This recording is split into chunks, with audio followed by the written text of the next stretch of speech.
만남이 없는 관계는 있을 수 없습니다.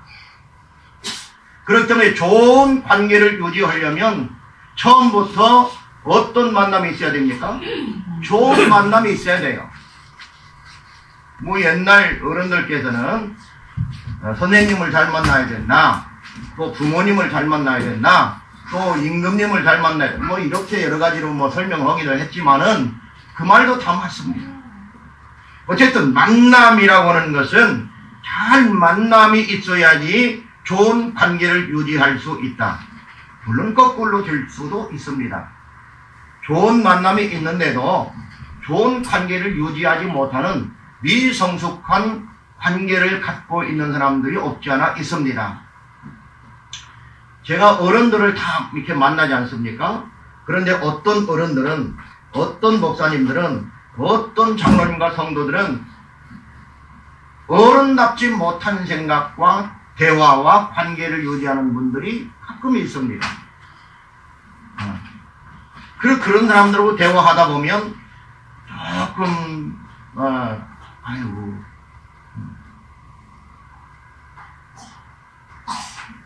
그런 생각이 듭니다. 성숙한 관계를 유지하려면 서로 좋은 관계를 유지하는 어떤 매너나 예법이나 예절이나 이런 것들을 통해서 유지할 수 있는 겁니다. 여러분, 그냥 만났다 밥 먹고 헤어지는 관계는 아무 의미가 없습니다. 그래서 주님과 우리의 만남, 다시 말해서 구원적 만남, 이것을 미팅이라고 하지 않고요, 이것은 어카운트라고 합니다.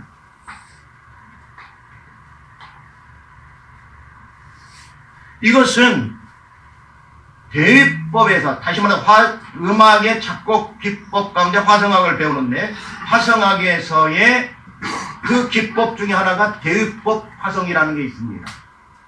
대위법 화성을 영어로 카운트라고 합니다.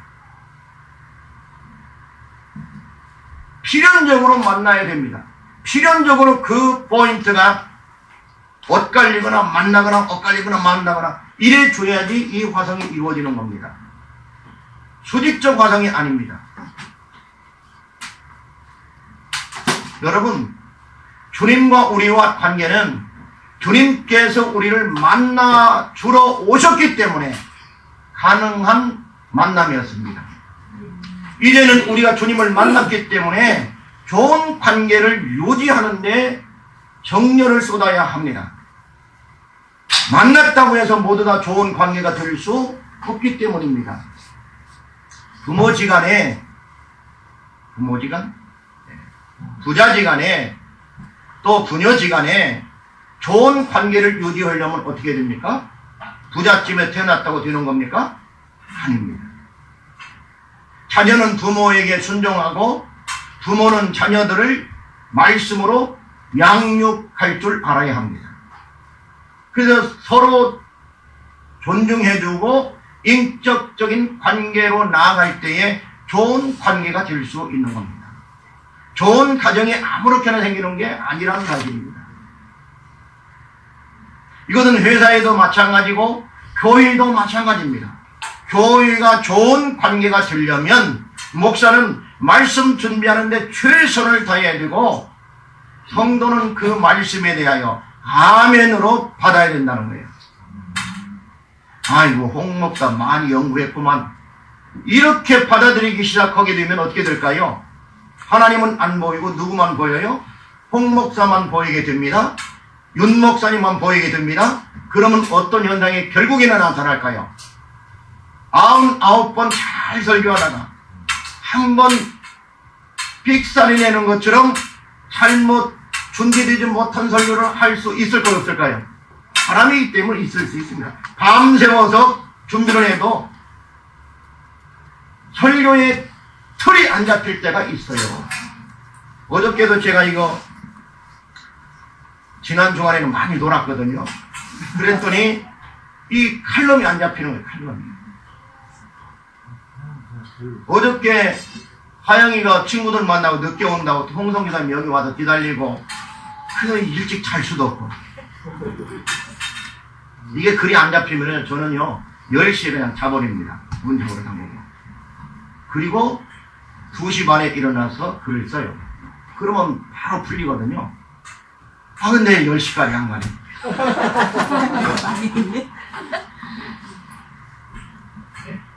할 수 없이 11시 반에 그냥 잤습니다.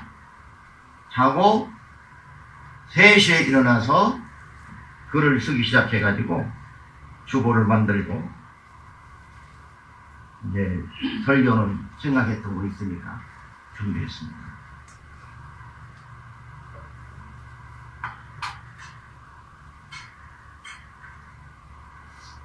좋은 관계는 이처럼 좋은 만남에서부터 시작하는데, 좋은 만남이라 할지라도 서로가 좋은 관계를 유지하려고 노력하지 아니하면, 목사는 목사대로, 성도는 성도대로, 아버지는 아버지대로, 엄마는 엄마대로, 아들 딸들은 아들 딸대로, 친구는 친구지간에, 선후배는 선후배 간에 좋은 관계를 유지하려고 노력을 해야 된다는 거예요.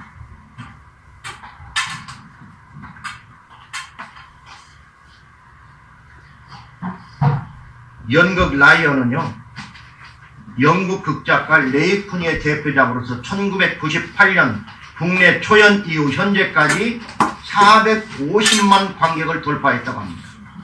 그런데도 우리는 못 봤어요. 전 세계 60여 개국에서 공연하는 기록을 가지고 있다고 합니다. 우리도 한번 가서 봅시다. 좋은 연극 같아요.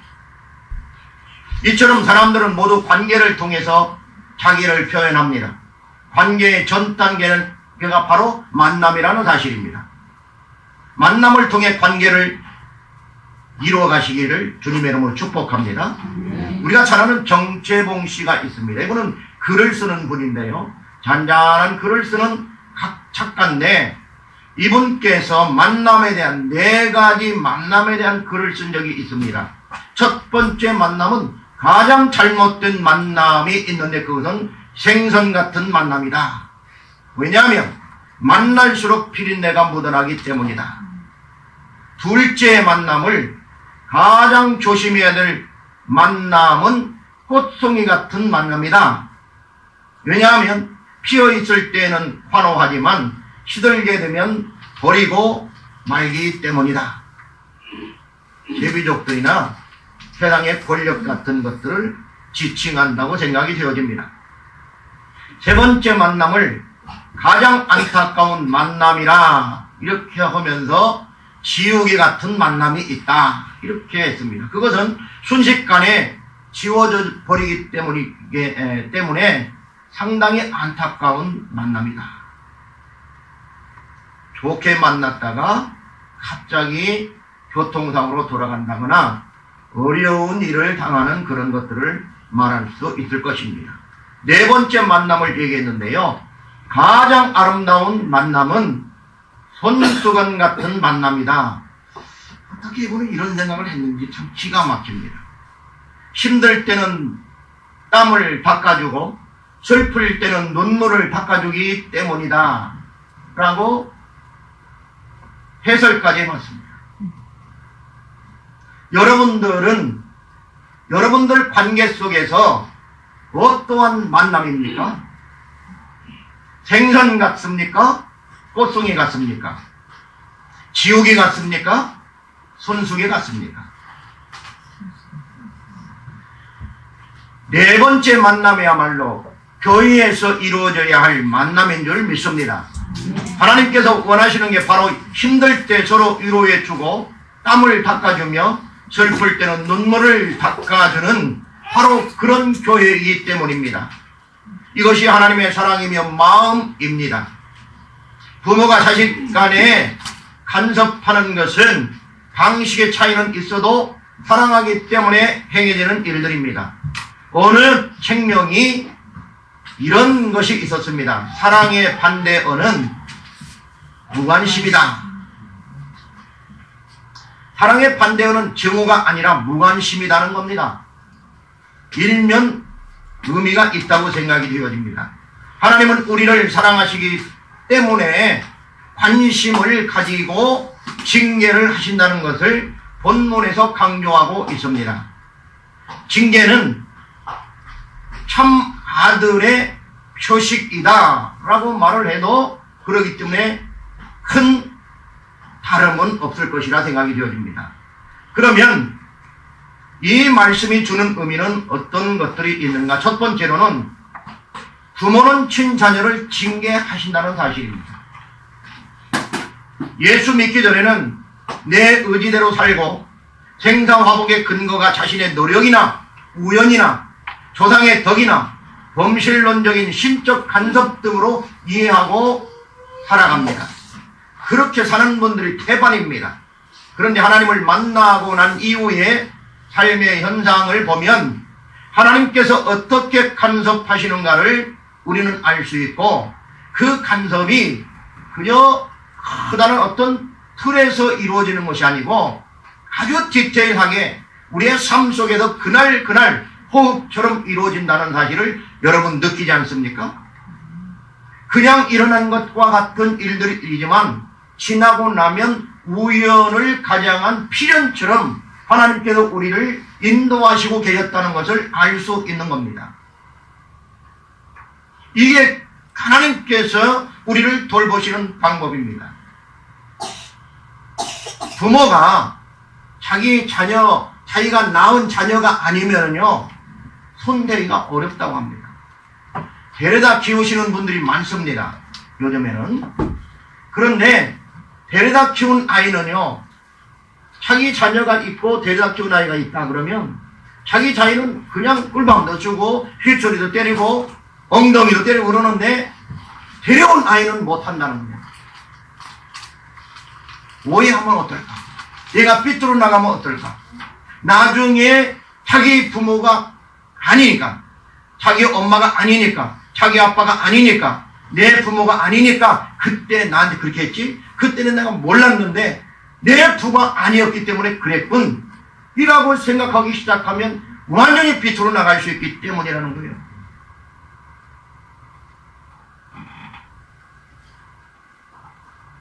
그런데 하나님께서는 뭐라고 하십니까? 그런 인간적인 교육 관계를 미리 아시고요, 아들이 아니면 징계하지 않는다. 그것을 거꾸로 뭐라고 했습니까? 징계하지 않은 아들들은 어떤 아들들이다? 사생자다, 사생자. 어디서 주워온 아들이라는 거예요. 그러니까 부모는 징계해야 된다는 거예요. 바른 말을 해야 된다는 거예요. 잘못된 길을 나갈 때에 아니더라고 제지할 줄 알아야 된다는 거예요.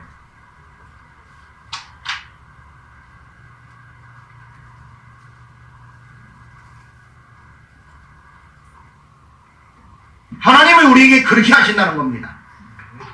히브리서 12장 5, 6절을 보면 내 아들아 주의 징계하심을 경히 여기지 말며 그에게 꾸지람을 받을 때에 낙심하지 말라. 주께서 그 사랑하시는 자를 징계하시고 그가 받아들이시는 아들마다 채찍질 하심이라.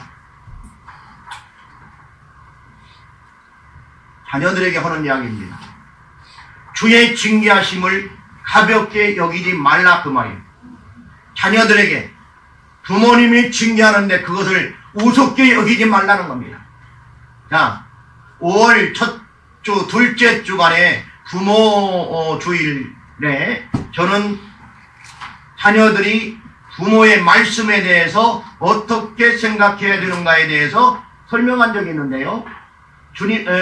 부모님의 말씀을 어떻게 여겨야 된다? 무겁게 여겨야 된다. 그런데 여기서도 가볍게 여기는 사람들이 있다는 거예요. 주의 징계하심을 경히 여기는 사람들이 있다는 겁니다. 그렇기 때문에 경히 여기지 말라고 경고하는 겁니다.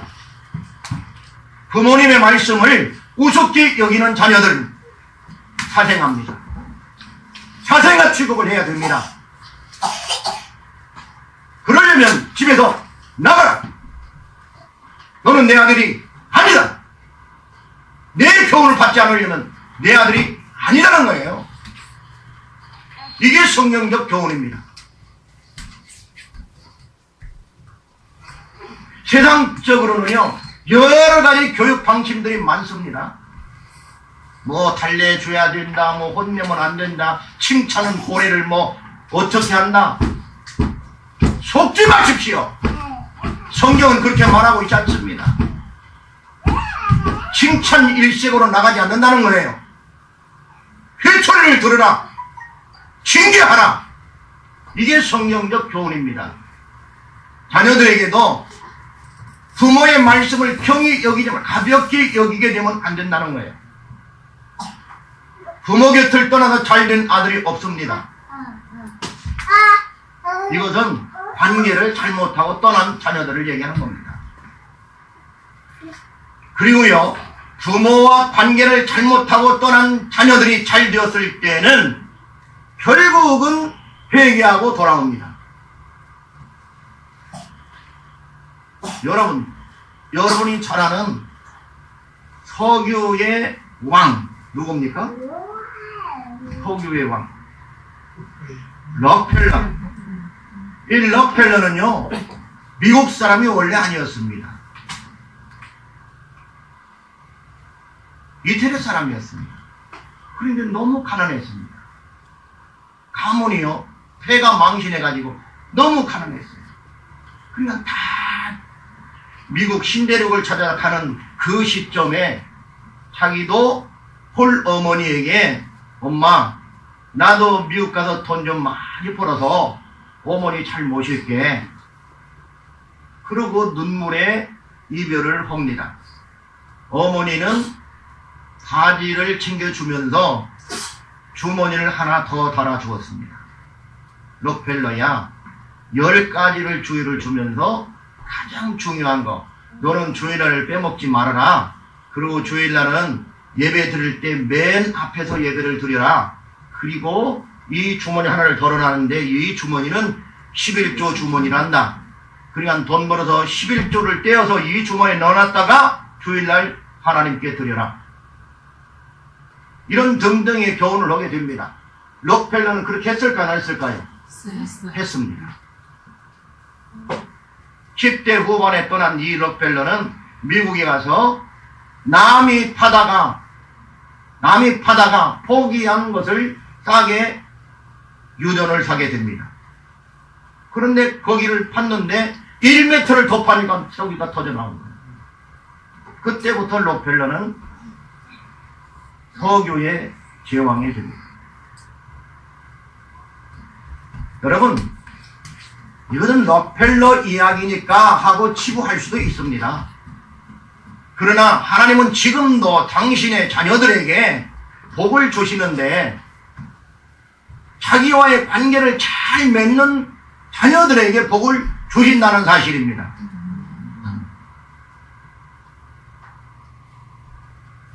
그래서 여기 본문에 말씀 오지 않습니까? 꾸지람을 받을 때 낙심하지 말아라. 누가 가장 성공할 확률이 높은가? 누굴까요? 꾸지람을 잘 들어서 받아들이는 사람이 성공할 확률이 높습니다. 그런데 세상에 뭐라고 합니까? 지금 요즘에 어떻게 포스트 모더니즘 시대가 지금 지나가고 있습니다. 새로운 시대, 제4차 세대가 온다고 그래요. 모더니즘 시대를 지나서, 포스트 모더니즘 시대를 지나서 이제는 제4세기가 온다는 거예요. 제4의 세계가 이미 왔다고 합니다. 그래서 신학도 일의 신학을 이야기하는 분들이 나타났습니다. 예배당에서 예배드리는 게 아니고 일터에서 예배해야 된다. 이제는 일터에서. 이건 상당히 의미가 있는 말이라고 저도 생각을 합니다. 이건 칼빈의 직업적 소명론과 일맥상통하는 부분이 있기 때문입니다. 일터에서 그리스도인임을 증거하지 못하고 나타내지 못한다면 그 사람은 교회에 와서 예배 드려도 의미가 없다는 거예요. 이미 그런 시대가 도래했다는 겁니다. 직장을 떠나서 주일날만 예배하려고 하는 것 자체가 틀렸다고 할까요? 문제가 있다는 거예요. 어느 정도.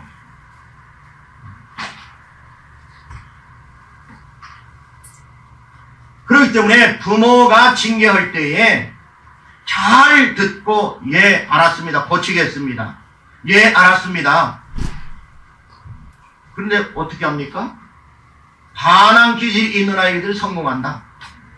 봐라. 세계적인 재산가 1등 재산가 누굽니까? 제일로 기부 많이 하고 미국에 하버드 대학을 중퇴하고 누구예요?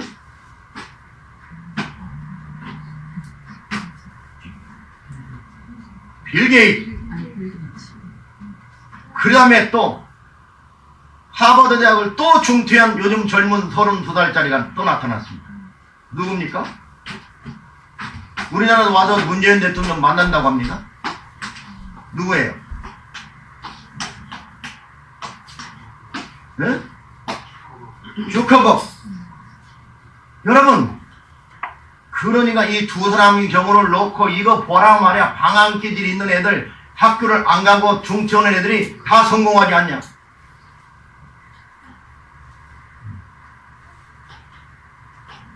어디 학교 갈 거 없어. 뭐대로 돈 들이고 공부해.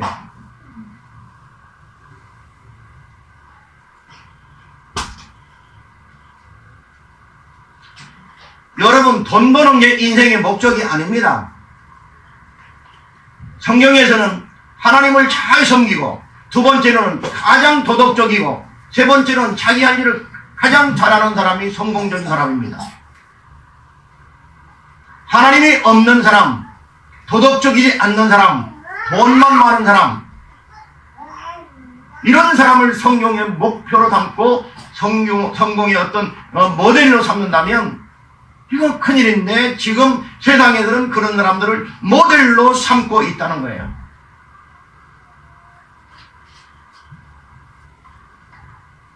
성경은 거꾸로 뭐라고 해요? 징계를 잘 받으라. 낙심하지 말고 부모가 징계할 때에, 하나님께서 징계할 때에 그 징계를 잘 받으라는 거예요. 5절에. 그러면서 그 뒤에서 주께서 그 사랑하시는 자를 징계하시고 그가 받아들이시는 아들마다 채찍질한다. 우리나라 사자성어에도 주마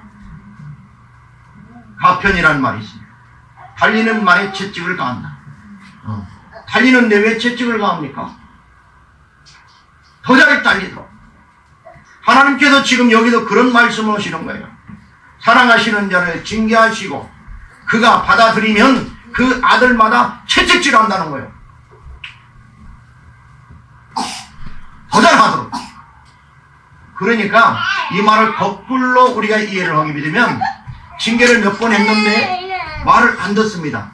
하나님께서 징계 사인을 보냈는데 말을 안 들어요. 그러면 어떻다는 거예요? 막 몽둥이를 두들겨 가지고 한다는 얘기입니까? 그러면 네 마음대로 해. 내버려 둔다는 얘기입니다. 내버려 둔다는 얘기예요. 징계를 했는데 잘 받아들이고, 예 알겠습니다 하나님, 낙심하지 않고 최선을 다하겠습니다. 예, 지금 우리가 짓고 있는 다급한 예배당도 센터도 최선을 다하겠습니다. 이렇게 하면 하나님께서 계속해서 몰아세우면서 일을 할 수 있도록 도와주신다는 거예요. 여기 말씀이 있지 않습니까?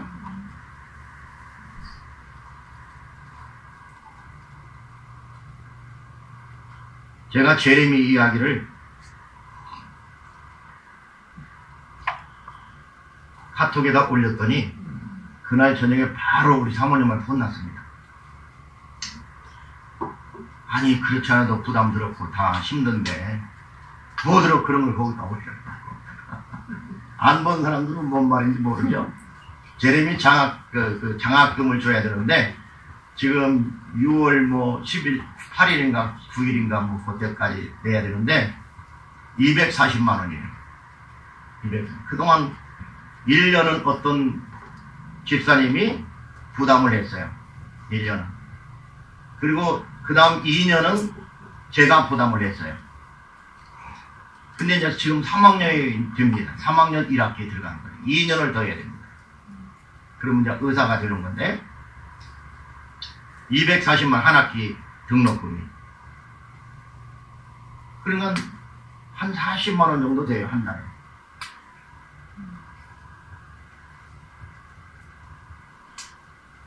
근데 이사들이 내는 거는 한 달에 20만 원씩 지금 몇 교회는 또 떨어져 나갔고 그렇게 해서 한 6개, 7개 정도 돼요. 이제. 그러니까 선교비 김명성 교사님네 보내고 나면 남는 게 없어요. 거의. 그냥 낼 사람도 안 계신데 뭐들어 그걸 올렸냐고 부담스럽게. 여러분 그런데요. 우리 몇 명 아니지만 거룩한 부담을 가져야 합니다. 5만 원씩이라도. 우리 어린아이들도 1만 원씩이라도. 그렇게 해서 우리가 만들어서 제레미를 한 명을 길러놓으면 하나님께서 그 제레미를 통해서 나중에 240만 원이 아니고 2,400만 원, 2억 4천만 원어치의 일을 하신다 그 말이에요. 저는 그것을 바라보면서 거룩한 부담을 드리는 것 같지만 최선을 다하고 있습니다.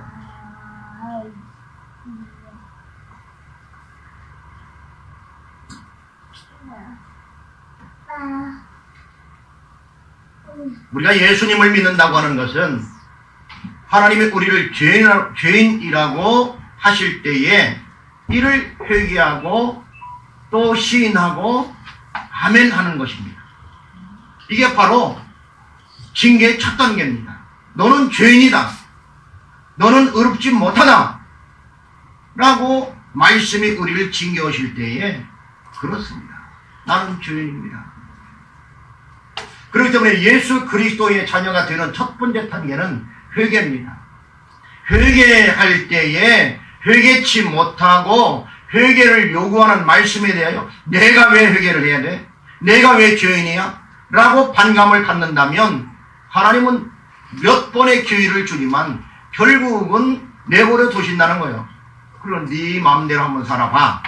평생을. 그러고 나중에 택함 받은 백성이면 부끄러운 구원을 받도록 결국은 그때 가서 하나님이 역사하신다는 겁니다.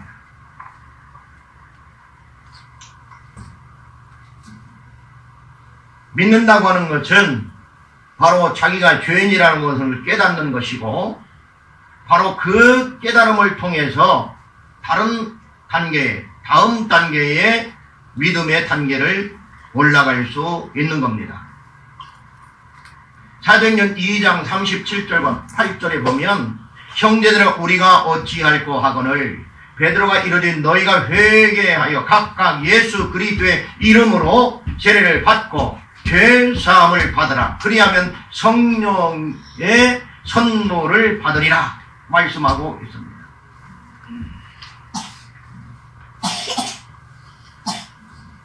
그렇기 때문에 우리가 하나님의 자녀가 되었을 때에 그것에 대한 증거는 방언이나 예언이나 무슨 다른 어떤 은사가 아니고 우리가 죄인이라고 하는 것을 시인하고 인정하는 것이 내 입을 통해서 나타날 때 그게 진정한 하나님의 자녀된 첫 번째 단계라는 거예요. 하나님 말씀에 반응하는데 그렇습니다. 하나님 나는 죄인입니다. 근데요 이것은요 물론 단회적인 어떤 회개도 있지만은 반복적인 회개가 우리 삶 속에서 있기 때문에 우리는 늘 내가 죄인이라고 하는 것을 깊이 깨달아야 되는 겁니다. 이런 의식이 없으면 교만해지기 쉽습니다. 이런 의식과 이런 신앙적인 자세가 되어 있지 아니하면 구원에 대한 확신만 가득 차 있으면 구원 바로 빠지는 거예요. 나는 구원 받았는데 나는 죄 짓는 거 아무 관계없어 이제 난 구원 받을 거야. 여러분 그렇게 되는 겁니까? 구원이 그렇게 관계가 아닌 이론으로 되는 겁니까? 그렇지 않습니다. 구원은 관계 속에서 이루어지는 겁니다. 그렇기 때문에 하나님과의 관계가 지금 충분히 우리가 누리고 있지 못하다면, 여러분 관계가 깨졌다면 여러분 정말 구원 내가 받는 사람인지 의심해 봐야 합니다. 하나님 말씀을 보고 싶은 마음이 없고 하나님의 교회 가는데 전혀 마음에 소원이 없어요. 아이고 냄새나는 지하 1조에 못 들어가 맨날.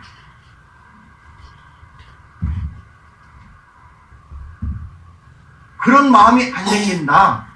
그러면은 구원이 정말 나한테 있는 건지, 하나님과의 관계가, 어떤 사람들이 이렇게 해요. 장소가 문제가 아니다. 여러분, 장소가 없는 관계가 있을 수 있습니까? 형식과 내용은 항상 같이 가는 거예요. 내용만 중요하게 여기는 분들이 가끔 있어요. 그러나 내용은 형식이 없으면 깨어지기 쉽고 넘어지. 이거 물입니다. 물. 한번 따라볼까요? 그릇이 없으면 어떻게 해요? 물이. 그릇이 없으면 이렇게 됩니다. 그래도 이걸 그릇이 없이 물을 유지할 수 있습니까? 이 내용을 유지할 수 있어요? 그렇지 못합니다.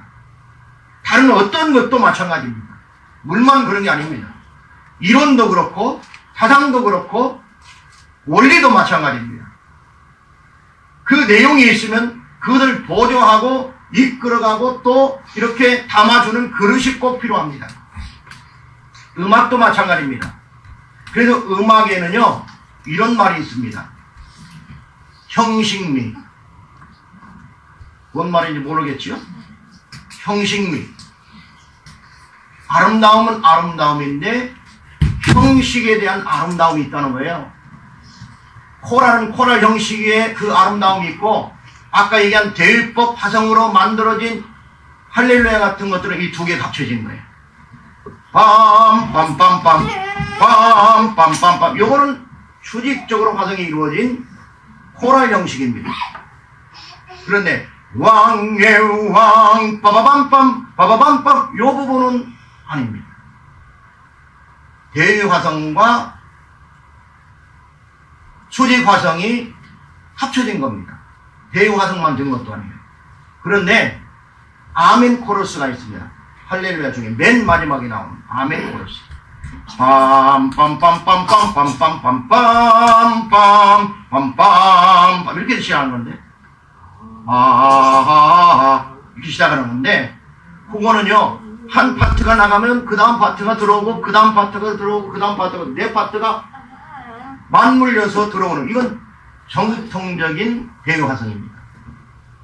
그걸 모르면은, 그 형식을 모르면 그걸 이해하기가 어려워. 그냥 아름답네밖에 몰라요. 소설에도 형식미가 있습니다. 시에도 형식미가 있고요. 모든 게 다 마찬가지예요. 모르니까 내용만 중요하면 된다고 생각하는 거예요. 아무거나 입고 와도 된다고 생각하고 아무거나 말해도 된다고 생각하는 거예요. 모르니까. 모르면 용감하잖아요.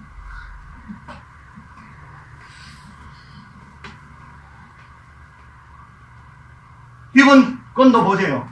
사드문디. 모르니까 잘됐다 못됐다 그걸 얘기하는 게 아닙니다. 모르니까 그것을 이해 못하니까 못한 지식을 가지고 자기 나름대로 판단하니까 오해가 생기는 거예요. 그나마 빨리 오해 풀어서 다행이지. 그 사이에 얼마나 많은 사람들이 상처를 받았습니까? 온 국민이 상처를 받고, 국방장관, 안보실장 상처를 받고.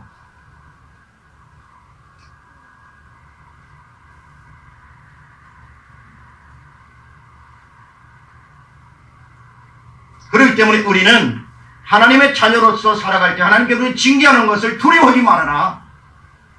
오히려 아멘 해야 된다. 아멘. 아멘하고 하나님 고치겠습니다. 하나님 용서해 주세요. 그리고 하나님께 달려붙으면 어떻게 할까요? 하나님 먼지 묻은 데를 탈탈탈 털면서 한 번 더 때리고, 그러고 복을 주시지요.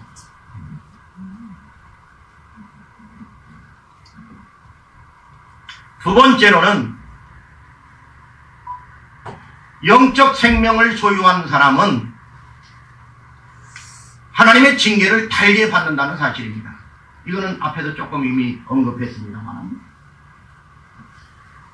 하나님이 우리를 징계하는 것뿐만 아니고 하나님께서 우리를 친아들로 생각하기 때문에 징계하는 것뿐만 아니고, 징계를 받는 사람 입장에서는 진정한 영적인 생명을 소유한 그 사람, 다시 말해 구원받은 사람, 예수를 그리스도로 믿는 자라면 하나님의 징계를 달게 받는다는 거예요.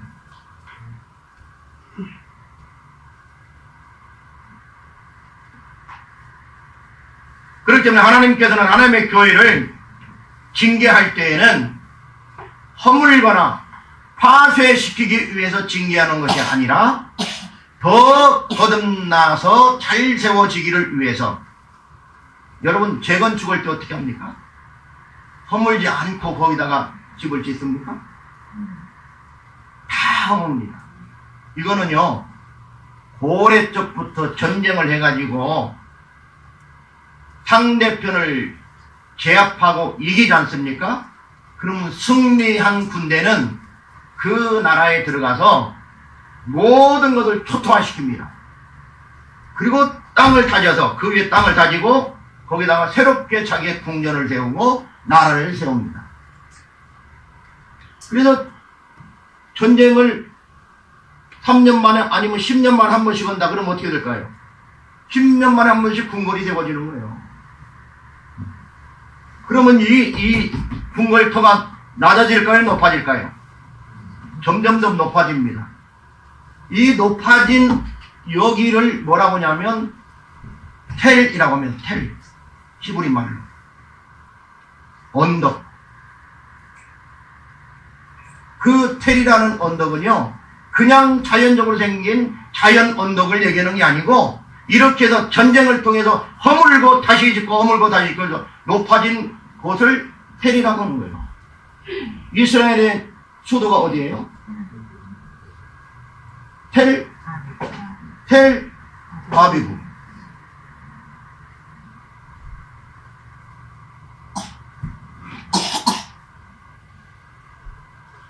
그러면 여기를 단면도로 이렇게 잘라서 놓고 보면 몇 번 전쟁이 났는가 알 수 있을까 없을까요? 그래서 공학이 발달하는 거예요.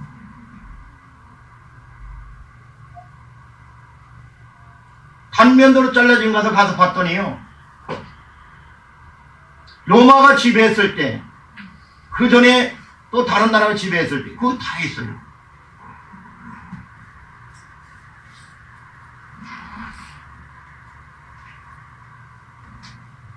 하나님께서 우리 교회를 징계할 때가 있습니다. 그래, 교회가 어렵고 힘들 때가 있어요. 그럴 때일수록 우리는 어떻게 됩니까? 하나님께 기도하고 하나님께 매달리고, 하나님이 용서해 주세요, 우리가 잘못했습니다, 목사도 잘못했고 장로도 잘못했고 집사도 잘못했고 어른도 잘못하고 아이들도 잘못하고. 우리가 잘 아는 요나와 관계에 있는 성, 무슨 성이죠?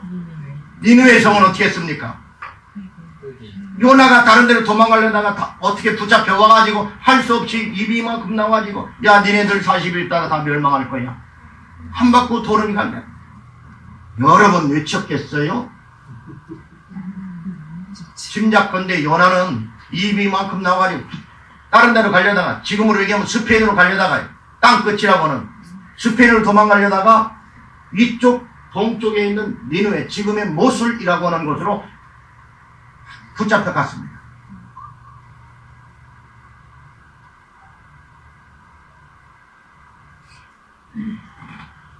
돌아다니면서, 야, 니네들 시장 가서 니네들 40일 후에 하나님 멸망시킨다고 했어. 그러고 그냥 퉁명스럽게 몇 마디 던지고 한 바퀴 돌았을 거예요. 그리고 자기는 박농불 밑에, 박농불이라는 건 우리가 아는 박농불이 아니고 피마자 나무입니다. 그 밑에서 집 짓고 앉아있는 거예요. 망하나 안 망하나. 그런데요, 놀라운 일이 벌어졌습니다. 왕부터 백성까지, 심지어 짐승까지 곡기를 끊고 붉은 베옷으로 갈아입고 잿더미에 앉아서 회개 운동이 일어났습니다. 니느웨 성이 망했을까요? 흥했을까요? 말할 것도 없지요. 선지자 요나의 생각과는 아무 관계가 없었습니다. 하나님의 생각은. 어디에 하나님은 관심이 있었습니까? 징계를 잘 받느냐 안 받느냐, 거기에 관심이 있었습니다. 그들은 징계를 잘 받아들였고 회개운동이 일어났습니다. 그럴 때 그 성을 하나님께서 새롭게 변화시켜 주었다. 징계를 잘 받는 영적 생명을 소유한 사람은, 하나님의 진정한 자녀는, 진실한 신자는 징계를 잘 받는 거예요. 달게 받는 거예요. 말씀이 좀 쓰더라도 그렇습니다. 목사님, 어저께 목사님 말씀하시는데 내가 고깝게 들리는 마음이 생겼습니다. 그런데 그 말씀이 하나님 말씀으로 받아들입니다. 고치겠습니다. 월요일날이면 이런 전화가 막 나한테 와야 되는데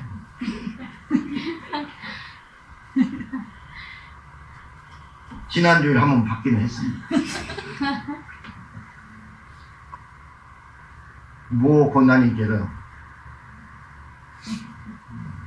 목사님 말씀 있었는데요, 한 주는 하도 없이 빠집니다. 다음 주에는 꼭 가겠습니다. 여러분, 다른 거 아니에요. 목사의 말을 목사의 말로 듣지 말고 하나님의 말씀으로 들을 때에 회개의 운동이 일어난다, 그 말입니다. 여기 징계라는 말이 있는데요, 파이데이아라는 말입니다. 파이데이아, 초코파이 생각나지요? 근데 파이라는 말은 파이디언, 어린이라는 말입니다. 어린이, 아이들. 파이데이라는 말은 그래서 어린 아이를 교육한다, 그런 말이에요. 훈련시킨다, 그 말입니다. 그 영어 성경에는 뭐라고 되어 있냐면 트레이닝, 훈련시키는 거예요. 트레이닝 and education of children, 이렇게 되어 있습니다. 어린 아이들을 어린 나이에 교육과 훈련을 시키는 것이 뭐냐면 파이데이예요. 징계. 그러니까 우리는 징계를 어떤 벌을 주는 걸로 생각하지만 원래 뜻이 뭐라고요? 교육하고 훈련시키는 거예요. 그 와중에 궁뎅이도 한번 때리고 군밤 주는 거죠. 죽으라고 군밤 주는 사람이 있다면 그건 안 되는 거예요. 너희는 죽어봐라, 엉덩이 죽어봐라고 때리는 부모가 있을까요? 없습니다. 그래서 시인은 시편 119편 71절에서 고난당한 것이 내게 유익이라, 이로 말미암아 내가 주의 율례들을 배우게 되었나이다 라는 말씀이 있고요. 잠언 12장 1절에서도 훈계를 좋아하는 자는 지식을 좋아하거니와 징계를 싫어하는 자는 짐승과 같으니라. 저는 이 말씀을 읽으면서요 깜짝 놀랐습니다. 아니, 어떻게 이렇게 비유할 수 있나. 징계를 싫어하는 사람은 누구라고요? 짐승이, 짐승.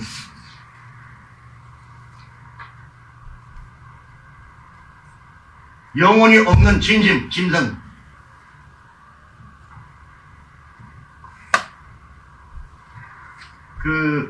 우리 어린아이들이 욕할 때 짐승이란 말 하면 beast,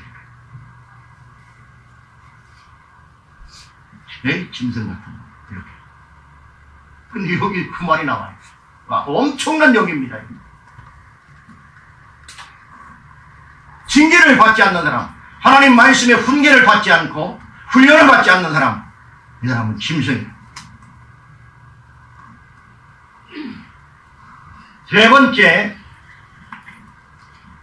우리가 회개하는 과정을 통해서 좋은 관계를 갖는다고 했는데, 회개는 성숙해가는 아주 좋은 과정이다.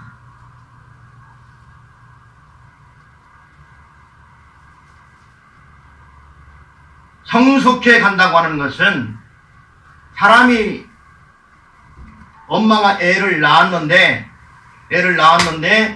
몸만 자랍니다. 몸만. 그래서 몸은 180 됐어요. 근데 IQ가 아직도 75입니다. 그럼 어떻게 될까요? 우리 저기 다현이처럼 공갈적 꼭지 물고 사야 돼. 자, 거꾸로 IQ는 높아졌어요. 저기 영국의 호킹처럼.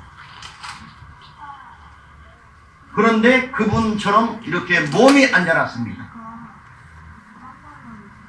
그래서 아무것도 못해. 그러면 장애인이죠, 그분. 장애를 무시하는 게 아닙니다.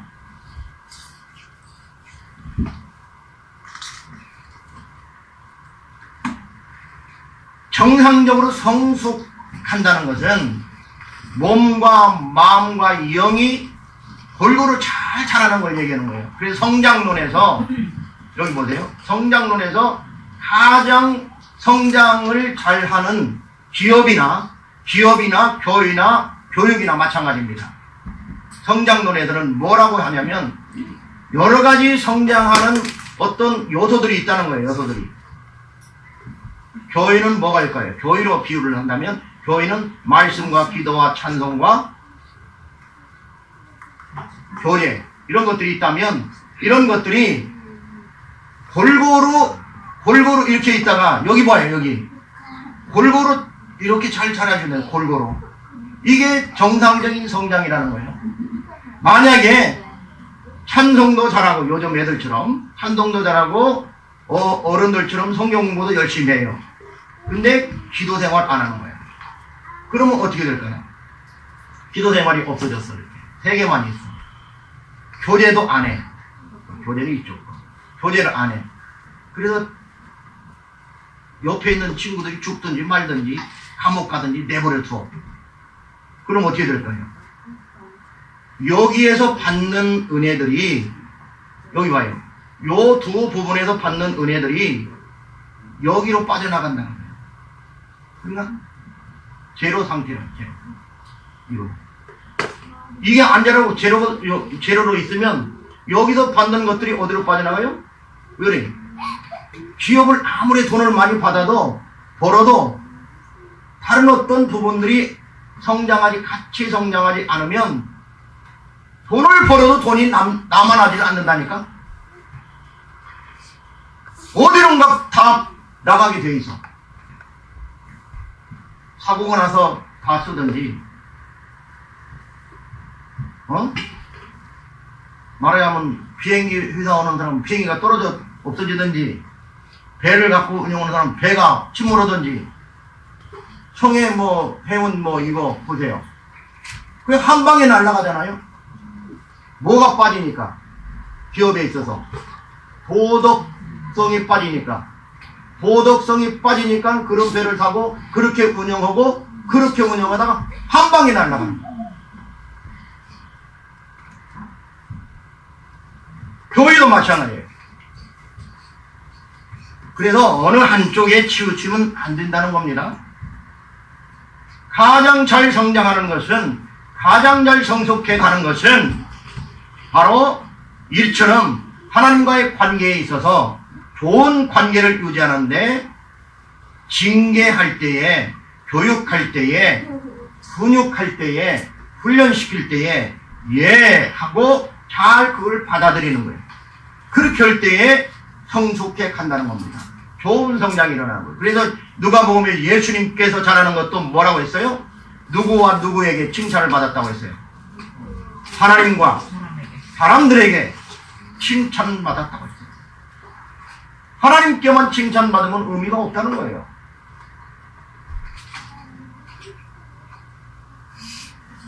바울은 일생 동안 그는 회개하면서 겸손하기를 힘썼습니다. 왜냐하면 하나님의 자녀로서 성숙해 가는 기회가 바로 그런 과정이었기 때문입니다. 그렇기 때문에 우리는 순간순간 죄를 지었을 잘못했을 때에 변명하려고 하지 말고 회개하려고 해야 된다는 거예요.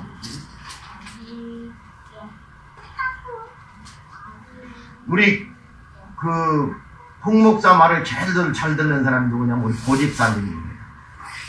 고집사님은요, 내가 뭘 지적해도 고집사님, 안수집사님 그러면 되겠느냐고. 일주일에 한 번씩, 그래도 새벽기도 일주일에 한 번은 나와야지. 안수집사가 돼가지고. 그것만 안 들어요. 다른 건 다 잘 듣는데.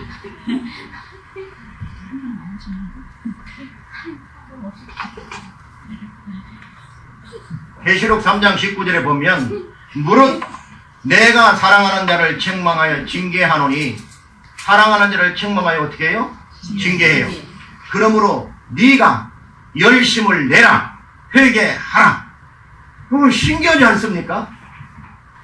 어디에 열심을 내라는 거예요? 회개하는 데 열심을 내라는 거예요. 하나님께서 책망하고 징계할 때 예스 예스 예스 회개합니다.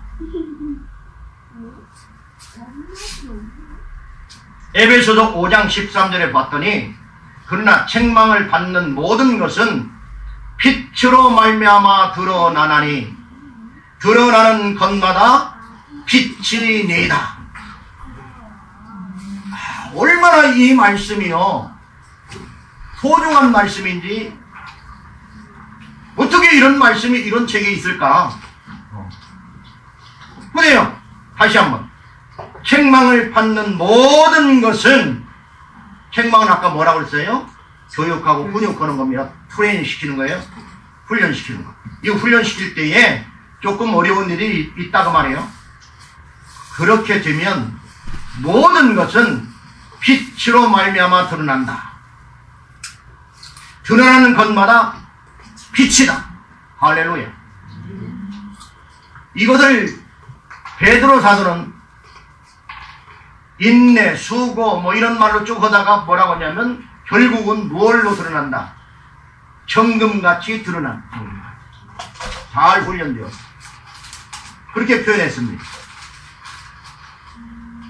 그렇기 때문에 교회에서 하나님께서 교회를 통해서 말씀을 통해서 훈련할 때에, 교육할 때에 아멘으로 받는 게 중요하다는 겁니다. 그렇게 할 때에 결국은 그 훈련받는 사람이 무엇으로 드러나게 된다? 빛으로 훈련받는데 결국은 그도 빛이 된다는 거예요.